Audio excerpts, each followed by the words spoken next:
I'm James Green in Hope Bay on Pender Island, and you're watching Go Island on Shore TV. On today's show, carving out a piece of First Nations history, foraging for good food in Victoria restaurants, and wrapping your head around wearing a helmet. All that and much more on Go Island.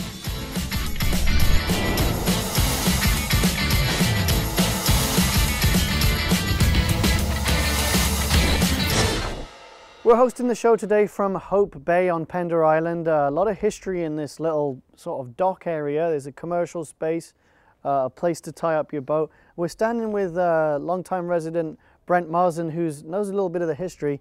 This dates back as far as 1905. Yes, the first commercial enterprise was started here in 1905. The building that was constructed at that time actually was very close to what you see here now. This was replicated after it. And that continued as a continuous commercial enterprise with a store and a warehouse over the water, up until the mid-90s when a fire took it all down. And the owner at that time, after a few years, started to rebuild and then couldn't continue. So it sat here with just concrete in a hole in the ground and a partially framed building and really developing into an eyesore. And then a group of us, actually 27 people, Penderites, we all cobbled together a consortium and chipped in equal amounts of money and were able to procure the property with the relic that was left here, and then started rebuilding it until it is as you see it now, and we completed that in 2005 when we were leasing our first spaces. So I like that, the Penderites. It's nice to hear you got a name for yourselves here. What is it? What's the population of Pender Island? You know, has it grown over the years? It has grown over the years. Pender Island's probably 2,000, 2,200. It swells in the summertime considerably, but as any vacation spot might. But typically I think there's about 2,000, 2,200 people here. And how long have you lived here since? I've lived here now at least 35 years. I came here in 1977 as a place to moor my boat, and I never left. Well, with the history here at Hope Bay, on to our first story where Jen Moranitz was with the Songhees First Nation and they're carving out some history of their own. We're on location today on Pender Island at the cafe at Hope Bay. This is one of the partners, Rob, and he's got me set up with a beautiful salmon burger and gently tossed green salad, fresh of course. We enjoy wonderful food here on the West Coast, and that brings us to our next story. Sucheta Singh takes us downtown Victoria on a culinary tour. Rob, what are we looking at here? What we've got here is 5 pounds of Salt Spring Island mussels. These will be done up. We use them in a few different recipes here at the restaurant, but before we cook them, we got to clean them. Are you game? You're going to show me how to do that, aren't you? I'm going to make you do it. So the first thing you got to do, if you've ever cleaned a mussel, you got to take its beard off. Right. Leave mine alone. So what you want, grab your rag. That little bit there is the beard on the flat side. Yeah.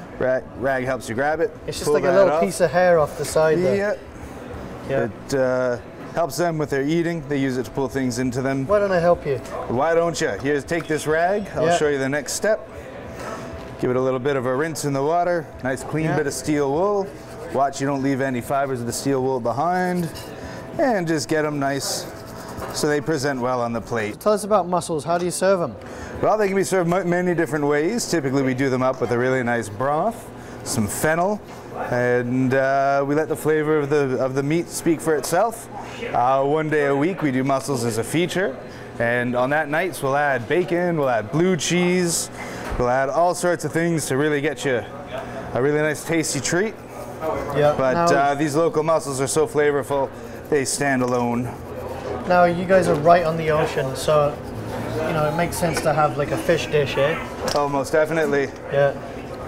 Yeah, we got fish on our lunch menu, on our dinner menu, but we got some Vancouver Island meats. We're working with local butchers as much as we can. Yeah. So trying to keep everything nice and close. We're heading into the busy season, and I think you can also dock your boat here too, can't you? That's right, the CRD operates a public dock down below, a couple hours free when you arrive, and self-pay after that. Also, Hope Bay Rising, the complex that we're in and we rent from, has put down a few moorings of their own out there. Great holding for anchoring, and yeah, lots of good fun to be had.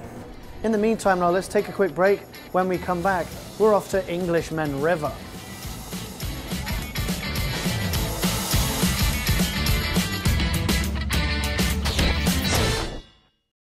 A quick break now, but when we come back, our weekly Royal Report.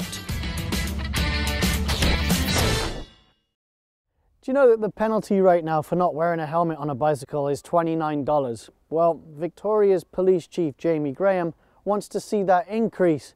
Nikki Iwanishan right now with that story. Hope Bay, just a boat ride away, whether your own boat or a BC ferry. Thanks to Brent for giving us the history lesson here on Pender Island, and to Rob for giving us a tasty treat at the cafe at Hope Bay. I'm James Green, you've been watching Go Island. Karen will be back tomorrow. It will be good to have you back, Karen. And you know, get in touch with us, give us a Facebook, a tweet, and let us know how you're feeling. Share your stories with us, and we'll see you next time.